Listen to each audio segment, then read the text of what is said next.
On today's episode of Women of Impact, the legendary Harvard-trained sociologist Martha Beck is here to drop knowledge bombs on why on earth we are often so unhappy. And spoiler alert, we are actually doing it to ourselves. Oh, God. But the problem was, the more I achieved, the worse I felt. A New York Times best-selling author of 9 books, including her latest, The Way of Integrity, and best known for being Oprah's life coach, she calls out all the ways we self-sabotage. Whoa. Can you just repeat that? So the more you split from yourself and become not one thing, integrity, but 2 things, duplicity, the sicker you get. Why we need to follow our unhappiness, why being in denial is our own personal hellgates, and why we lie and how it's actually bad for your health. So men typically, when they lie, are lying to make themselves look a little better, and women lie to make people feel better. So guys, get your umbrellas ready because it's about to rain impact. It literally is blowing my mind. Welcome to Women of Impact with incredible Martha Beck.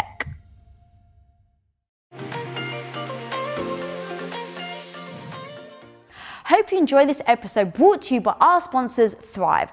Guys, get 10% off when you go to trythrive.com/women-of-impact and use coupon code IMPACT. Welcome to the show, girl. Thank you. I'm so happy to be here. I am beyond excited. I read your book from front to back. And when I read this one quote, I was like, there is no other place for us to start this interview but here. So I'm going to read it out. Right. I coached wildly different people, rural South African villagers, erudite New Yorkers, heroin addicts just out of prison, billionaires, celebrities, random strangers I met in line at the DMV. And all these experiences gradually collectively revealed one simple truth. Integrity is the cure for unhappiness, period.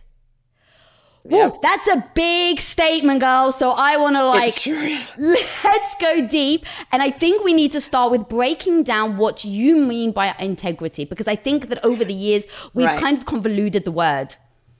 Yeah, it's become a very prim, virtuous kind of moralistic word. And that's not how I mean it at all. It comes from the Latin integer, which means whole or intact, like a whole number. And so being in integrity simply means that you are wholly yourself and that all aspects of yourself are harmoniously aligned. So, for example, when an airplane is in structural integrity, it can fly, it can do this magical thing. But if it falls out of integrity with itself, then it may not take off, it may not be steerable, it may crash. And the same thing is true of our lives. When we're not all interconnected as a whole being, we fall apart and we crash. Okay, so take that down now to what does life look like when you are out of integrity? What are the signs so that we can start breaking it down and then addressing how we deal with those signs? Yeah, it looks like most of our lives, frankly, because from the moment we are born, we're born with what I call our true nature. So we are born whole and intact, but as we grow, we encounter culture. So nature versus culture. Culture just means social pressure from any person or groups of people at all, right? And from the very beginning, before we can even talk, we have pressures on us to act the way people want us to be, even if we have to abandon our truth or like act happier than we are. So by the time we can speak our first words, most of us have already divided from ourselves. We've abandoned our true nature to fit the culture. And it's a little soul death, but we don't even notice that it's happening. But it goes on and on. And every cultural experience, school, friendships, work, extended family, everything puts pressure on us. And we don't even know what our true nature is. So symptoms begin to arise to alert us to the fact that we've fallen out of integrity. And there are 6 that I see more than any others. And I put these in the book. The first one by far is a sense of meaninglessness, purposelessness. And you'd think, when you're talking to people who are living on the streets, who don't have houses, or when you're talking to a billionaire, that they wouldn't have the same big problem, and that the problem of meaninglessness, the sense of loss of purpose, would be the most painful thing they face. But that's actually the worst. As Viktor Frankl said in Auschwitz, if you have meaning, if you can make meaning of your life, you can get through anything. But without meaning, you can't get through anything. So a sense of purpose, you need that, and you lose it when you lose your integrity. Then you start to have bad moods. So you're sad, you're anxious, you're grumpy, irritable, all the way to major depression. Then you get physical symptoms. So the moment you depart from your true self, every molecule in your body responds. If you tell the simplest lie, like I'm fine, when you're not fine, your body gets measurably weaker. Your immune system starts to fail. I mean, everything goes wrong. So the more you split from yourself and become not one thing, integrity, but two things, duplicity, the sicker you get. And then that goes into your relationships, and your relationships start to fail in typical ways. Then you start to fail in your career. Then you start to self-medicate in some way. And it may be numbing out by watching TV all day, or it may be a serious addiction, like an opioid addiction, anything to make the pain go away. But that pain is the division from self that started way back when you were in a cradle. So it's not always the most obvious thing to do to get back into integrity, but it is the answer. So let's go into the duplicity part, because I like to kind of always link it back to what people can recognize in their everyday lives. And I heard you say, It's like, look, if you're going for a test and you're like, this test is very important to me, and then you find yourself shopping online for 2 hours, those types of things resonate with us. And people go, oh yeah, I do that. And they don't actually dive deep into why they do it, what's causing it, and whether it becomes actually detrimental. Because in the short term, you kind of go, oh, what's the big deal? But kind of peeling back the onion, like you're saying, actually has a much bigger effect that we don't realize is happening. Yeah. And more, how many things do you say you'll do and then put off doing? Like I have a bunch of medical tests to get, and it's just a regular medical thing. There's nothing wrong with me. And I was putting them off and putting them off and putting them off. And the reason is that I have some traumatic experience around medical testing. But it wasn't until I sat down and got honest with myself, really, why am I not doing this? It wasn't just something bothersome to push away. It was dread. It was terror. And I was holding that inside myself while I was saying, oh yeah, I just need to set up these appointments. I didn't do it. So anything that you know you should do that you're not doing, there's two solutions. Either it's not what your true nature is saying you should be doing, or there's something that caused you to feel torn from yourself and you haven't addressed it yet, and it's stopping you from actually carrying through with the actions you think you should. And this is what gets in the way of people's careers, relationships, everything, are these unseen truths that are driving our actions at a very fundamental level. I love that you said unseen truths, because I love the part in your book where you talk about the lies and the lies that we tell ourselves and the type of lies that there are, where some actually, it's like, yeah, sometimes it's kind of necessary. You don't want to hurt someone's feelings. But other times it becomes this like fracture that eventually becomes a big break. So can you actually break down that to me and why we do it in the first place and how that affects us? Yeah, studies show that most of us lie at least 3 times every 10 minutes during an ordinary conversation. We lie several times within a minute of meeting someone because the lies are to adjust ourselves so that people will like us. So men typically, when they lie, are lying to make themselves look a little better, and women lie to make people feel better. And you'd think that these little lies wouldn't be that big. It's not like you're covering up a drug ring or something. But you hope not. One hopes not, yes. But it's unfair, but it's true. Whether the lie is for good or for evil, it has the same effect on you. When you speak to other people in a way that presents a persona that isn't what you really are, you've sold yourself away for those people to make them happy. And you always register illness, weakness, bad moods, everything. They did a study where they just asked a group of people, try not to lie so much for a few weeks. And they said, all right. There was no policing, nobody checked on them.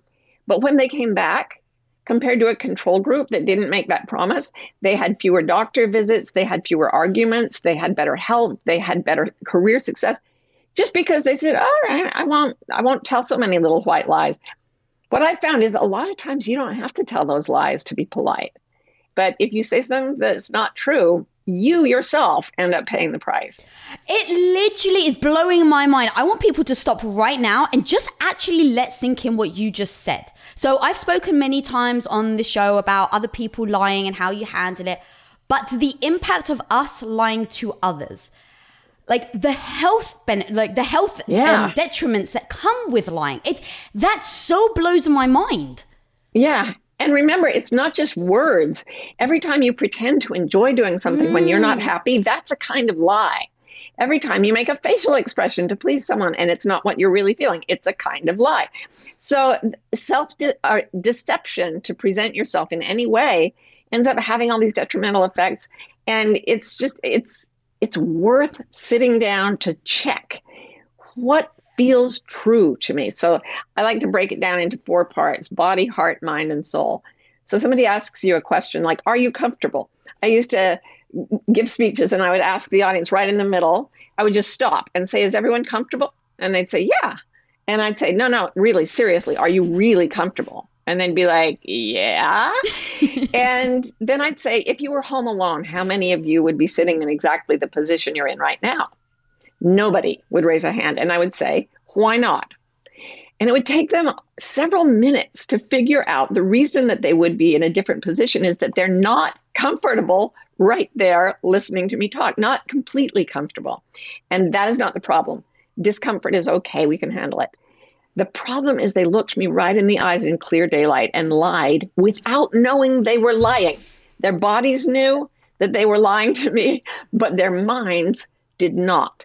So when somebody asks you a question or you go into a gathering or you're planning to do something, sit down and get clarity. How does my body react to this? How does my emotional self react? How does my soul feel? And can my mind make sense of what's going on?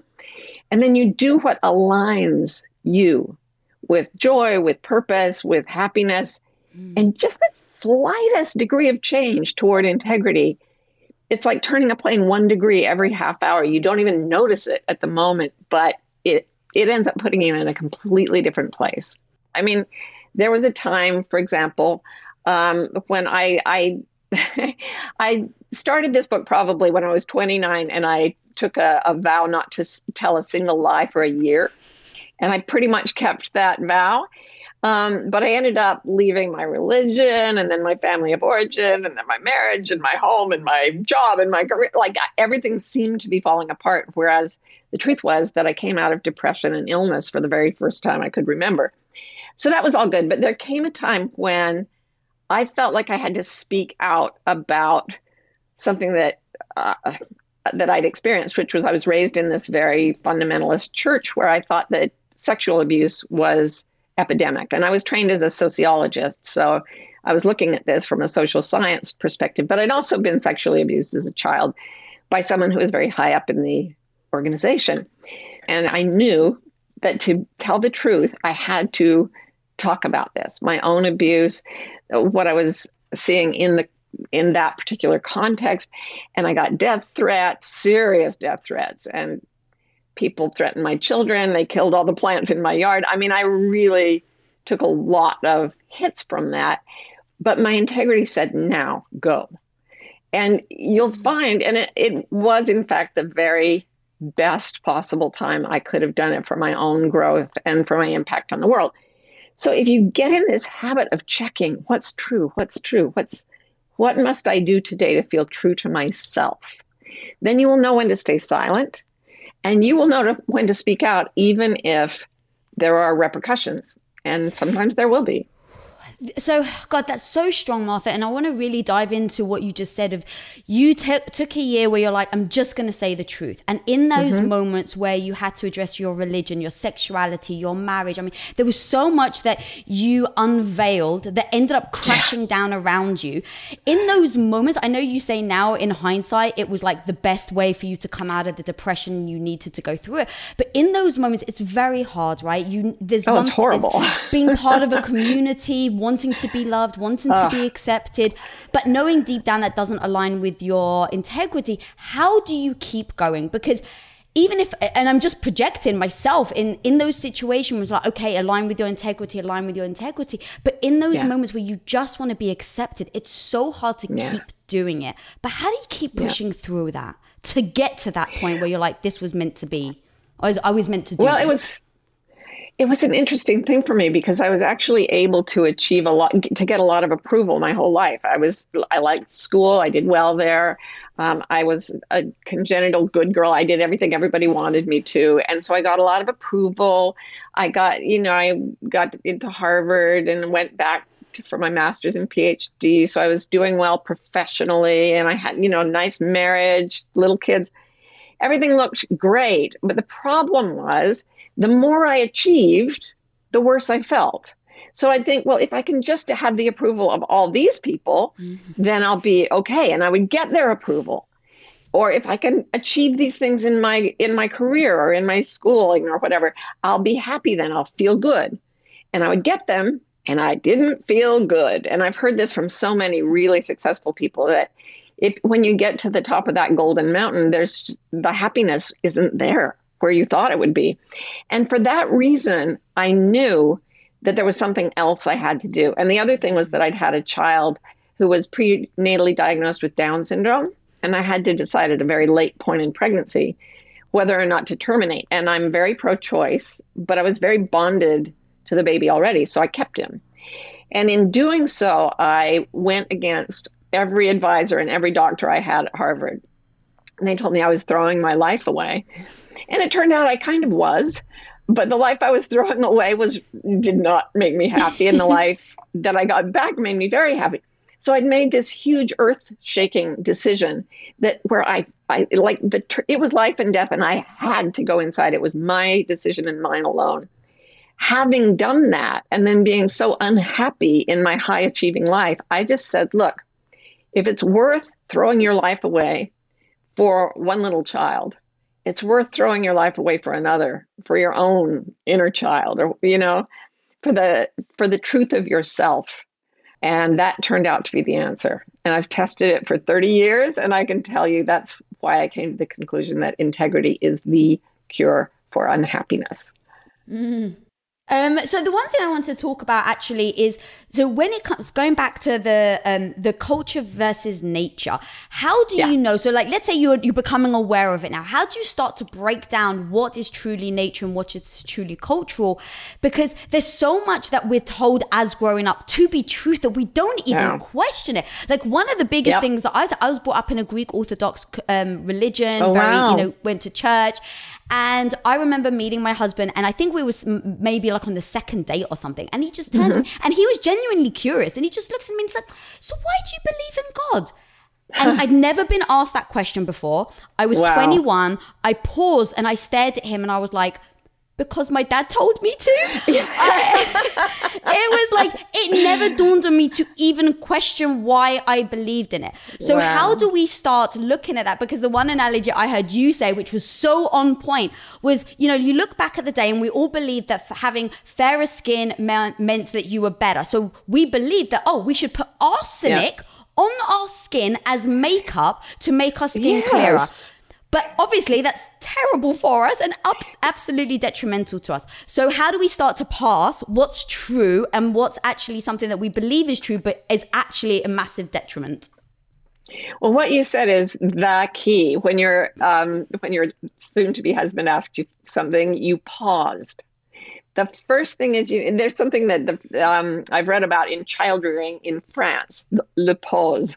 If the baby starts to cry, instead of reacting immediately, stop and see what's really happening. Is the baby really upset? Is the baby just grumbling? Is the baby still asleep and having a dream? I mean, there's a lot you can get from just a moment of pause. So the first thing I do when somebody asks me a question sometimes is to pause. And I lost friends over that. I had a friend say, can I come to your house? And I said, let me think. And months later, she came back and said, when I asked you that question, you paused. And I was like, yeah, I didn't know whether I wanted you to come or not. And because that's true. And that friendship ended. That was too much honesty. But if people can't handle you pausing, maybe that's not the best relationship in the world. So I think COVID, as horrifying as it was, it gave us a chance. Pascal said all our miseries come from the fact that we're unable to sit quietly alone in a room. And it kind of forced us to sit quietly alone in a room. And what that gives you is the chance to feel, what's comfortable for you, what's aligned for you, what really feels true, what you believe with your mind, heart, body, soul, and start to actually have some principles to stand on. And I hope that people who have been in lockdown have used that to sit down and go, you know what? I'm hearing this a lot from people, actually. They're like, I don't really want to go back to my job the way it was before COVID. That wasn't really right for me. And they didn't know it before. So the pause is key. Yeah, that's so true. You don't know it because you become just habitual towards it. And so you don't think about it. And once you don't think about it, you never go back and question it. And that is so important, I think, in... I actually do this like every 3 to 6 months is I ask myself questions about how my life is and do I currently still align with them? And I really got to that point because I spent 8 years as a stay-at-home wife supporting my husband when I didn't want to. And I didn't realize, I didn't ask myself the question, do I want to stay at home? Do I want to support my husband? Do I want this life? And because I didn't ask myself, I literally spent 8 years, which I actually call purgatory of the mundane, where my life was just mundane enough, but it never hit rock bottom, that I just ended up being in this purgatory place where I never asked for more. And so everything you're saying of just like making sure you're asking these questions when you're by yourself so you can really tap into your alignment, I think is so important. Yeah. It's so important. We just don't do it enough. Yeah. And what I've discovered is that all that joy I thought that would come from massive achievement that took me years of effort and hundreds of thousands of dollars and everything else, it all came from simply aligning. Like when I lived my life from what I genuinely want, and I really have learned this from my son, watching my son grow up, because from the time he was born, I'd given him a big, you don't have to, on every social, area of social pressure. And I watched him grow up in a complete state of integrity and a state of sustained joy. But it just taught me that if we can get that alignment, we don't just go into an okay life. That's what duplicity brings us, the purgatory of the mundane. But we go, and I based the book around Dante's Divine Comedy, and he does not stop at purgatory. He goes through the inferno, through hell, then past purgatory and on to paradise. And I really, really have experienced and seen in hundreds of clients' lives, full integrity is paradise. There is so much joy in an ordinary day when you're living in integrity. It's just like it will blow out all your circuits. You just can't even take it in how wonderful ordinary life is when you're completely in harmony with yourself. I love that. And the things that you have said in order to become there, there's a few that I actually wanted to talk about because I just found it so fascinating. So one is about mourning your own misery. I was like, I love this. So talk to me about how we mourn our own misery and why it's actually important to do it. Yeah, mourning our former misery. So you, for example, you're in this life that everybody says should look great. Happy family, husband goes to work, wife stays home with kid. It's all great, right? Then you change. You changed everything. And I don't know whether you did this when you became this big business phenomenon, but for most of us, every time we lose something familiar, we have to mourn the known misery. It was miserable, but it's what we knew. So even when prisoners get out of prison, they go through a grieving process because they've lost what was familiar. What is known feels safe to us. And when we leave it, we mourn it, even if it was awful. Did that happen to you? It actually didn't, but my husband mourned it. And so we had the discussion because I went into business and I was like, I no longer want to cook for you. I love you more than life itself, but I no longer want to cook for you. I no longer want to clean for you. This doesn't bring me satisfaction or, enjoyment or excitement. I love business. We just started to build Quest and it was just growing so quickly. I really was like, I love this. And so first he turned to me great. And he was like, well, what kind of husband would I be to ask my wife to stop doing something that brought her this much joy? So he was already on board just from an emotional standpoint. But he said, but I need to mourn the wife you were, because who doesn't love having their clothes put out? Who doesn't love having their dinner made every day? So he's like, do you, I feel like I would need to mourn that. I was like, oh, of course, babe. Mourn away. We'll like wean you off. So, I'll do 4 days a week where I'll cook for you, and then I'll do 3 days a week. So, but the mourning process, that that word always hits me very hard, because I think that we judge ourselves for doing it, but I really do feel like it becomes a very vital part of growth and change. Yes, absolutely. And that's the strange thing, is that you have, by abandoning yourself, you fit in with some kind of culture, and the belonging, the sense of belonging that you get from being accepted is what makes you feel like you're going to survive as a child. And even, throughout our lives, we need others to survive. So when we start to change, and this is what I call purgatory in the book, is when you've gotten clarity, you've gone inside, you've gotten clear, you've talked to your inner demons and gotten, familiar with the truth that's underneath them. Then you go through the stage of having to walk your talk. So now you feel something deeply. I don't like this way of living. And then you have to go talk to your husband, and he does like the way you were living. Or you talk to your parents, and they very much liked the way you were living. Oh, yes. Almost by definition, the people who have pulled us off our integrity are the people we feel we belong with. And by definition, when we start breaking away from that culture to be more true to our individual selves, they're the ones who don't like it. I call them change back attacks. I want you to be the way you were when you weren't happy, but you made me happy. And the irony is, a lot of them aren't happy either. They're doing it because they were told to do it by somebody who also wasn't happy, right? So we're actually giving people an opportunity. It's like a jigsaw piece from a puzzle changing its shape. When you get back to your true form, the pieces around you don't fit very well. So they have a choice. They can either go to another puzzle, or they can change their own shape to fit better with yours. And in doing so, because you're living in integrity, the shape that fits with integrity is integrity. So you're actually inviting everyone around you to be honest with you as you are honest with them. And it leads to these incredibly fulfilling and open and joyful and relaxed relationships. It's amazing.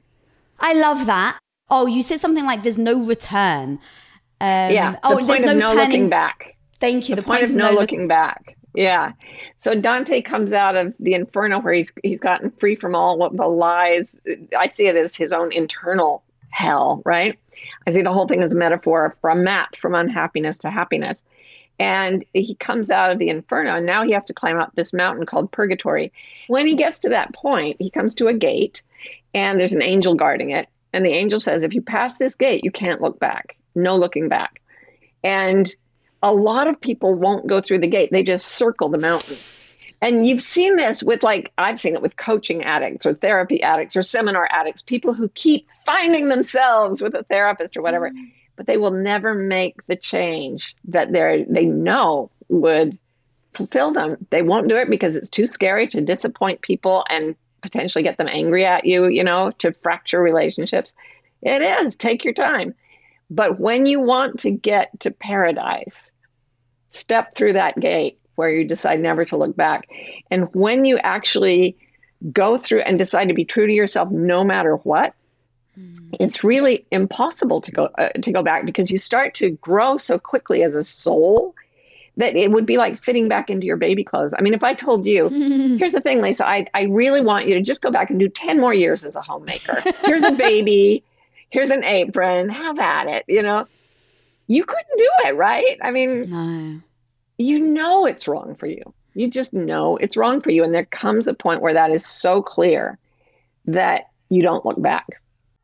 I love that. What would you advise someone if they were in a relationship? Because as you were talking, I was thinking about how many people get up to the gate of splitting up, if you will, and then just turn back around and then give it another shot. Then get up to the gate. I'm leaving. No, let me give this another try. Yeah. Because once you walk through that door, it's the reality of, oh, I'm alone, and now I have to do all the things. There's so much, especially if you're a parent and you have, you have to have a divorce and split the families. So how do you advise people there? Because we just see it so often in relationships. Oh, I know. And I've worked with people who were in terrible relationships, battering relationships, who stayed for 10 years, But here's the thing, just to backtrack a tiny bit.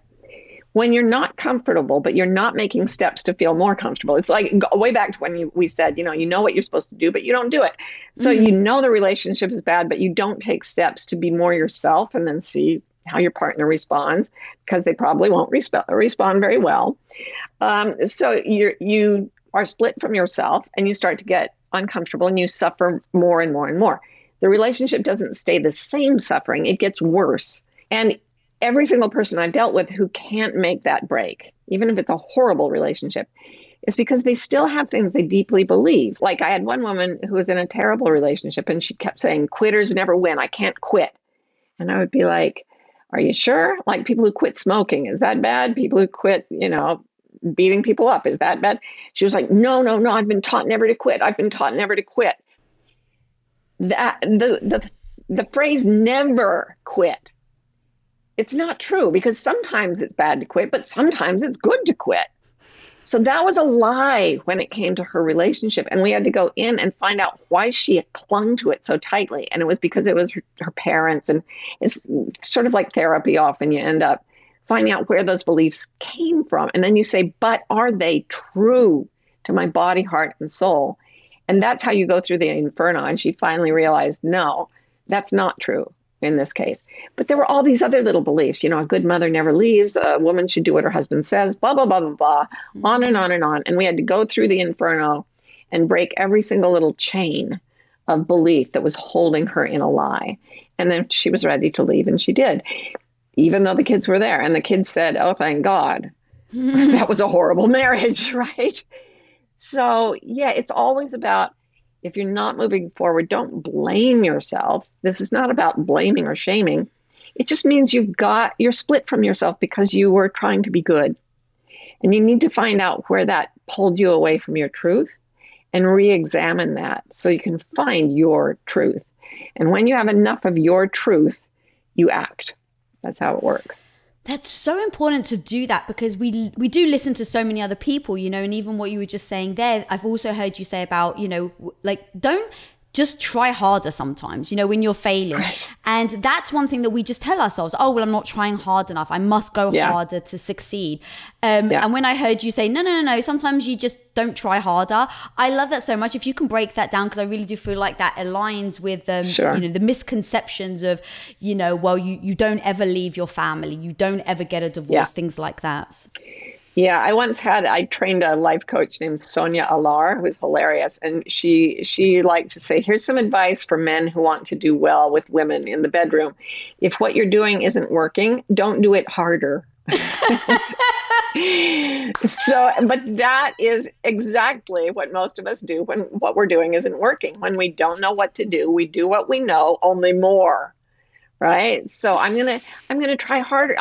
I hear that the call of, I want to build a business for myself, but a good Greek Orthodox woman stays at home and cooks for her man. Right. So I'm going to cook more.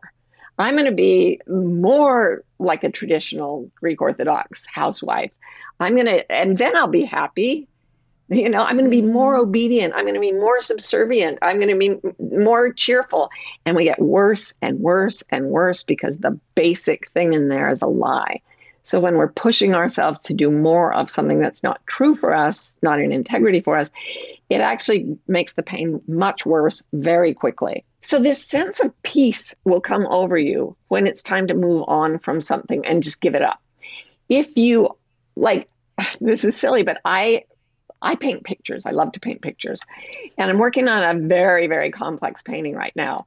And I worked on it so hard that I spoiled it. And I worked on it for hundreds of hours. I mean, I'm not kidding. Oh, God. And I just ruined it. And I was trying to save it. And then one night I said to myself, I have to start over again. And this peace came to me, and it was it was not time to quit on that painting. It was time to start all over again at the beginning. And I've done that with books, and I've done it with jobs. I've done it with businesses. When it's worth sticking to, continuing to do it will give you peace, even if you have to start over. And trying to let it go and say, oh, it was never meant to be, will feel like soul murder. That's the thing. Integrity doesn't say to you, go in a straight line this way forever. It says, take this step now. Okay, take this step in the other direction now. And then 3 days later, take a step in a different direction. It's like a stream going through a wood. It's not culture. It doesn't go in straight lines. It moves like nature. And every year there may be something new for you to do that makes your life as true as it can be. Yeah, that's so true. I love that. And just how you position everything, it's kind of like I find that you put things on its head where it's, like what we were just talking about. But then one thing that came to mind that I've heard you speak about is stress. And you're like, no, sometimes it's positive stress. So talk to me about that. I was like, I want to know what positive stress is. Yeah, well, we think that we know what stress means because it's culturally defined. I had a whole lot of autoimmune illnesses before I went through my year of not lying, which fixed them. I have 3 diagnosed incurable progressive illnesses but I have no symptoms since I found integrity with myself. And I was like, well, this is working. But one of them was excruciatingly painful, and I got diagnosed with it. They did a surgery and checked, and sure enough, I had this awful illness, and they gave me a pamphlet to take home to help with the illness. And I was like, yay. I opened it up at random, and the instruction at the top of one page was, to avoid committing suicide, remind yourself of your religious beliefs. I was like, what? That makes me feel better. Not. Oh my God. Yeah, it was not fun.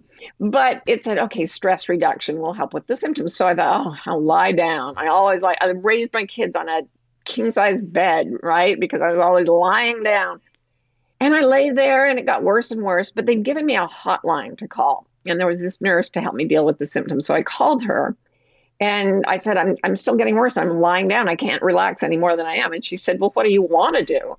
I said, I'd like to get up and go for a hike. And she said, listen to me. When you really in your heart want to dance, then lying down is stressful and dancing is not stressful. When you really want to lie down, then dancing is stressful and lying down is not stressful. It's about what you feel in your heart. And I was like, oh my gosh, I think you're an angel who just gave me a dispensation. So I got up and I started doing stuff and I started to feel better until it got stressful. And then I had to lie down. I had to be so careful. Like every few minutes, is this right? Is this right? Is this right? And by doing that, I got well. It's pretty amazing. Wow. I mean, so about 8 years ago, if you had told me that, I would have like, that's so woo-woo. That doesn't make any sense.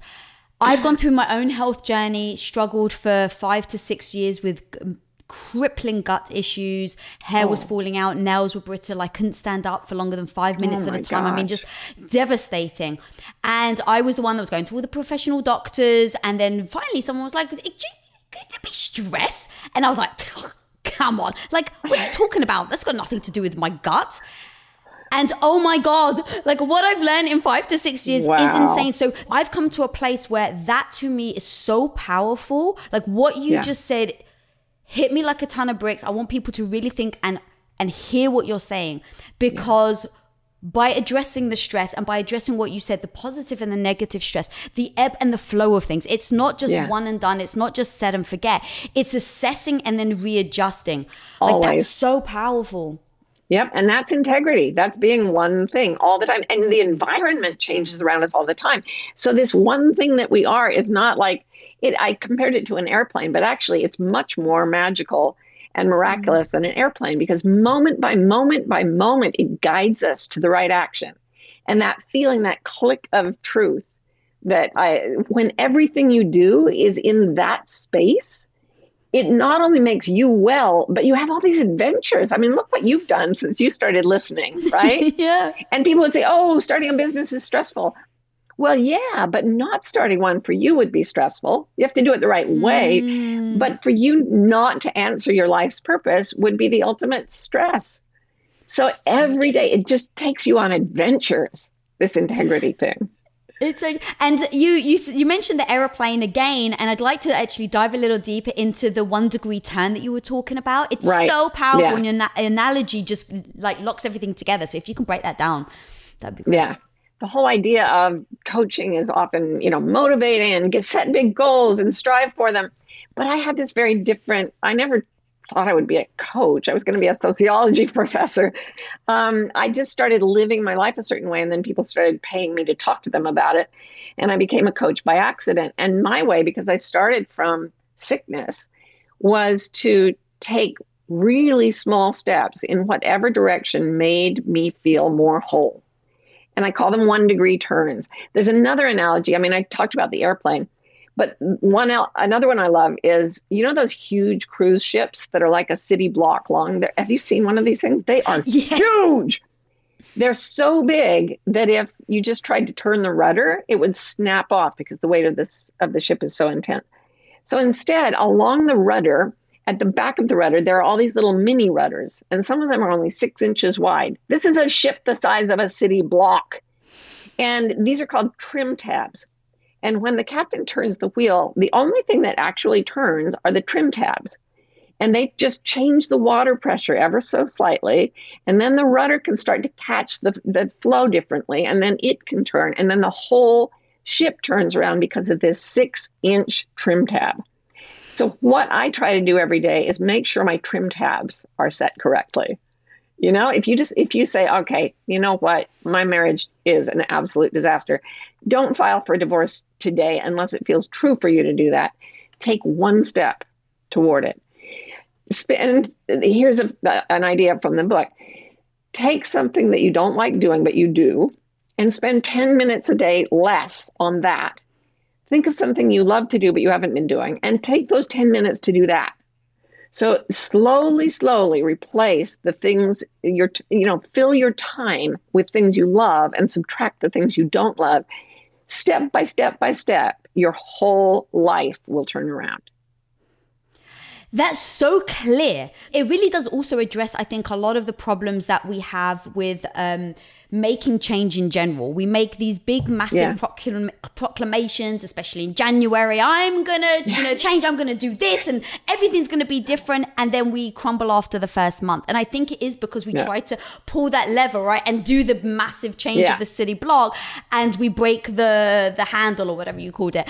And the one thing that I think is really important that we're discussing is not just why we need to do these changes and how it will better our lives, but how to actually do it and how to stay to it for the rest of our lives. And I think, it's, do we set ourselves up for success or do we set ourselves up for failure? Like, period. Right. And so I think going slow, making these small little changes will absolutely set you up for that long-term success 100%. That I think we want. And based on what you're saying about integrity, it's like, if we really are searching for a true life of happiness, then we must always assess, are we aligned, are we living in our integrity? Right. Yeah. And once you get to the integrity, here's the way I see it now, because it takes you into this peace that everyone knows they're supposed to live in. And the most miraculous things start to happen when you get there. And here's how I see it now. When you ask the universe for anything, if you really want it with your whole heart, the answer is always yes, and it's always immediately sent to you. But the catch is, it is sent to your real home address, which is peace. If you're not in peace, you can't get your stuff because you're not at home. But the moment you follow your integrity to the place where you're in a high level of peace, it's its own reward. But then all this stuff that you thought you would never get starts showing up. Right? Like, you went and did something that suited your integrity, and then this massive success happened, almost as a byproduct of your authenticity. That's how it feels to me when I look at you online and hear you talk. Like, you are speaking from a true space, right? And success follows that like a puppy because you've come home to your integrity. You don't get the success and that brings you peace. You go to peace and that brings you success. Yeah. And that's the thing, I think a lot of us fall into the position of things that we think we're supposed to be. And, it can be a trap, and then having to break free of that and make the 1-degree turns, like you said, is very difficult. And actually, was it the 1-degree turn that actually led you to being on Oprah? Is that correct? Yes, absolutely. It's actually an interesting story. I'm glad you asked it. I was I got well. And by the time I was in my 40s, I'd been able to start doing physical things that I never thought I would do again. I was just like, if I can be free of pain, I will never waste a day. And I didn't. I got fit and I love to ski. Well, one day, Oprah decided to do an hour on de-stressing your life. And they called 19 people who'd written magazine art. I guess I'd written a magazine article about it or something. And all 19 people got calls from the producers, and they went bananas. They started sending their agents and their publicists and life-size pictures of themselves and all these things. And when they called me, a producer called from the Oprah show and said, we're doing this show. Do you want to come on it? I said, I'm going skiing. And she said, yeah, but this is Oprah. And I'm like, yeah, but this is skiing. I really, really want to go skiing. So I just went skiing. And the producer sat there with the other 18 people coming at her. And she thought, there's only one person who didn't sound like they were under stress. So I got to the bottom of the mountain on one run, and somebody came out with a cell phone and said, they want to talk to you. And they gave me a whole hour as a complete unknown. They gave me a whole hour on the Oprah show. And things like that happen when you serve your integrity. People notice, people get a good feeling from it. And that leads to good relationships, good professional connections, good everything. There's also in the book, one of the things I talk about is that when you make a commitment to integrity, teachers arrive. And sometimes that teacher is a coach or a professor or a businesswoman, running an empire online. So the teacher, you show up as a teacher for the people who are ready for you, who are your students. And it is truth itself that makes those appointments, I believe. I love that. I cannot let you go without talking about walking back the cat. Walking back the cat. Let's talk about walking back the cat, girl. Okay, so if you do something, if you're trying your best to live in integrity and you do something and you suffer for it, you're like, why did I do that? Now, walking back the cat is a term from spycraft. So spies use it when an operation goes badly. And walking back the cat means watching everything unfold backwards. So you start with what went wrong, and then you say, what was the step before that? And then you analyze that, and then you say, what was the step before that? So, for example, when's the last time you, Lisa, did something that you knew was not what you should have done, but you did it anyway? I'm so going to steal your one. I ate a bit too much sugar over the weekend, and I knew my gut wouldn't be able to handle it. Okay, so what? Because I know you have the eggs, right? I had the egg problem. Yes, I'm not supposed to eat eggs, and I do sometimes. So when did you eat the sugar? What was happening? It was Memorial Day weekend. Okay, so go to the moment you picked up this food, whatever had the sugar in it, and you thought, that's not good for me, and then you ate it, okay? Yes. So freeze frame, go to that moment, tell me what was going on in your body, like, and emotions. What were you feeling at the moment you ate it?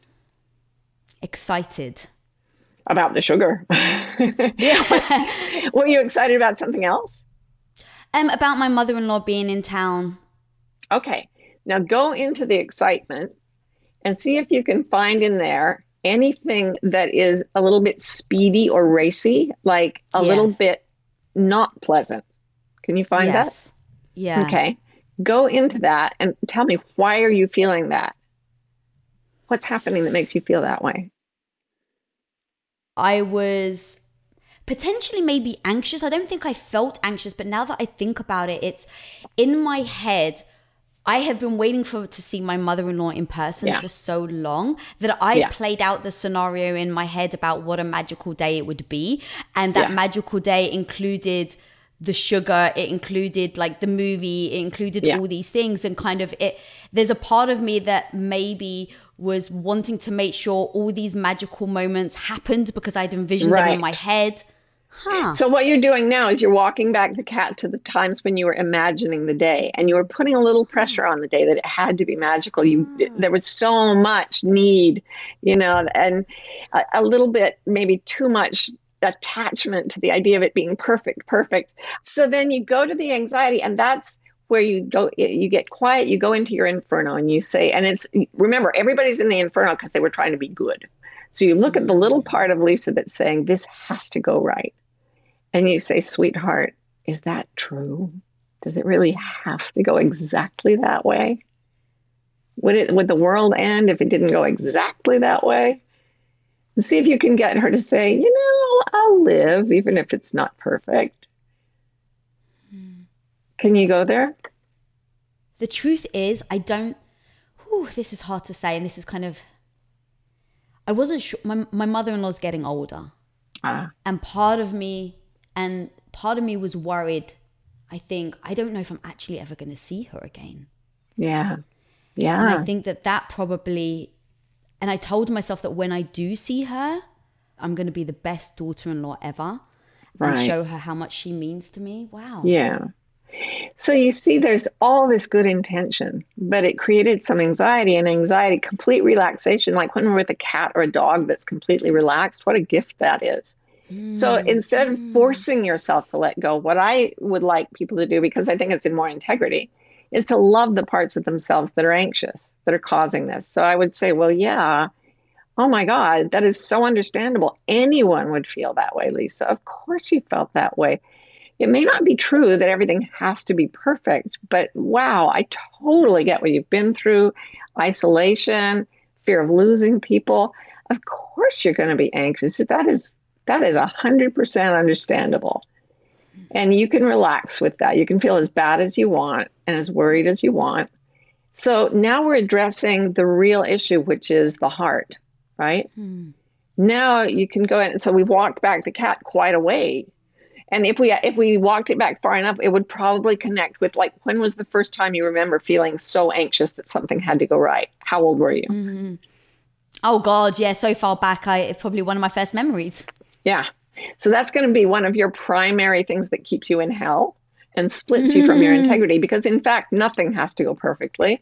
Everything can be imperfect. Like Leonard Cohen says, there's a crack in everything. That's how the light gets in. So by loving and calming the part of yourself that is understandably feeling this emotion, you can relax, take a deep breath, and go hug your mother-in-law instead of eating sugar. You know? And that's how you walk back the cat.